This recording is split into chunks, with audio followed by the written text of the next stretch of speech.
अस्सलाम वालेकुम स्टूडेंट्स, उम्मीद करती हूँ आप सब खैरियत से होंगे। आज हम PSC 201 के लेसन नंबर 43 को देखेंगे, द ग्लोबल इन्वायरमेंट। ठीक है, चैनल पर नहीं होते चैनल को सब्सक्राइब करें, वीडियो को लाइक और शेयर ज़रूर करें। आज हमारे पास जो पहला पॉइंट है वो है current scope of environmental cooperations. ठीक है, और जो चीज़ें मैंने हाईलाइट की हैं उनको अच्छे से जो है वो देखिएगा। तो यहाँ पे हमें क्या बताया गया है, तो हम इन चीज़ों को जो है वो देखते हैं। जी स्टूडेंट्स, हमारे पास है since 1970 hundreds of international environmental instruments have been concluded.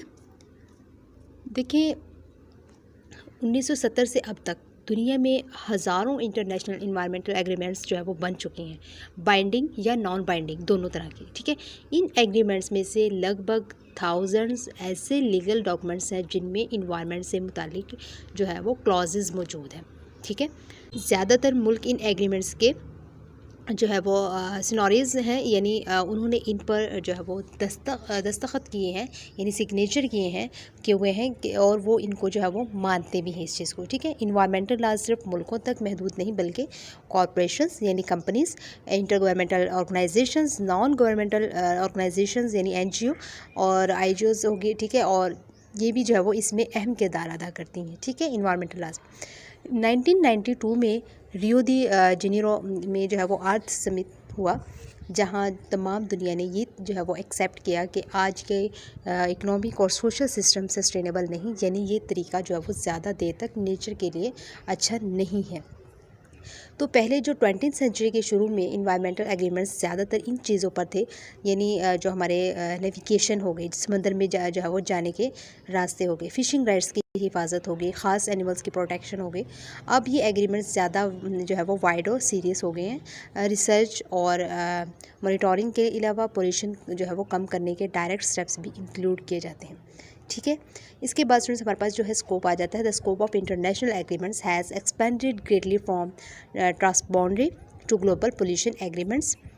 देखें जो हमारे पास स्कोप है, इसमें क्या बताया गया कि इंटरनेशनल एग्रीमेंट्स का स्कोप पहले से बहुत ज़्यादा जो है वो बढ़ गया है।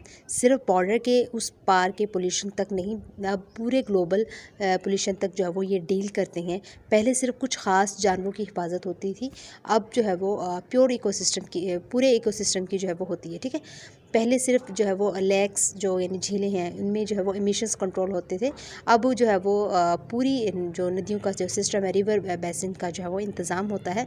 पहले एग्रीमेंट सिर्फ दूसरे मुल्कों में जो है वो असर डालती थी, अब हर मुल्क के अंदर भी इन्वायरमेंट से रिलेटेड काम जो है वो रेगुलेट करते हैं, और जैसे वर्ल्ड हेरिटेज साइट्स और जो है वो वेटलैंड्स की हिफाजत वगैरह। ठीक है, अलग अलग मुल्कों ने मिलकर ग्लोबल एग्रीमेंट्स भी बनाए हैं। Veena convention on the protection of the ozone layer होगी, जैसे कि ये एग्रीमेंट्स ओजोन लेयर की प्रोटेक्शन के लिए फ्रेमवर्क बनाता है और साथ ही रिसर्च, मॉनिटरिंग और इंफॉर्मेशन शेयरिंग का भी जो है वो ये बताता है। अब मॉन्ट्रियल प्रोटोकॉल जो है वो क्या होता है कि ऐसे केमिकल्स को बैन जो है ये करता है जो ओजोन लेयर को ख़राब करते हैं। ठीक है, और क्योटो प्रोटोकॉल क्या होता है, ये क्लाइमेट चेंज और ग्लोबल वार्मिंग से बचने के लिए एक और इम्पॉर्टेंट एग्रीमेंट है। ठीक है, ये याद रख लीजिए कि दोनों तरह के प्रोटोकॉल को। इसके बाद बेसल कन्वेंशन आ जाता है, ये ख़तरनाक कचरे जो है हैज़ार्डस वेस्ट को एक मुल्क से दूसरे मुल्क भेजने पर कंट्रोल लगाता है। ठीक है, रिस्ट्रिक्शंस लगाता है, तो और इस वेस्ट के जो है वो सेफ़ डिस्पोजल का भी जो है वो रूल बनाता है।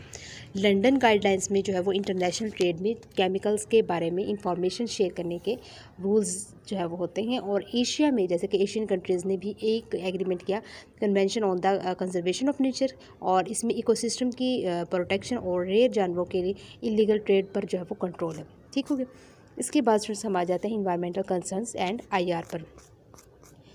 इसमें देखें इकोनॉमिक डेवलपमेंट और इन्वायरमेंट प्रोटेक्शन दोनों का आपस में जो कनेक्शन है, लेकिन ये ताल्लुक जो है वो सिचुएशन को मुश्किल बना देता है। नेशनल इंटरेस्ट का मतलब होता है हर मुल्क अपना फ़ायदा अलग समझता है, कभी कभी एक मुल्क का फ़ायदा दूसरे मुल्क के फ़ायदे के ख़िलाफ़ भी होता है। लेकिन अब दुनिया ये जो है वो मान रही है कि इन्वायरमेंट का कुछ ऐसा फ़ायदा यानी बेनिफिट होता है जो सब मुल्कों का जो है वो कॉमन फ़ायदा होता है, यानी कुछ इन्वायरमेंटल प्रॉब्लम सब के लिए एक जैसे ही हैं।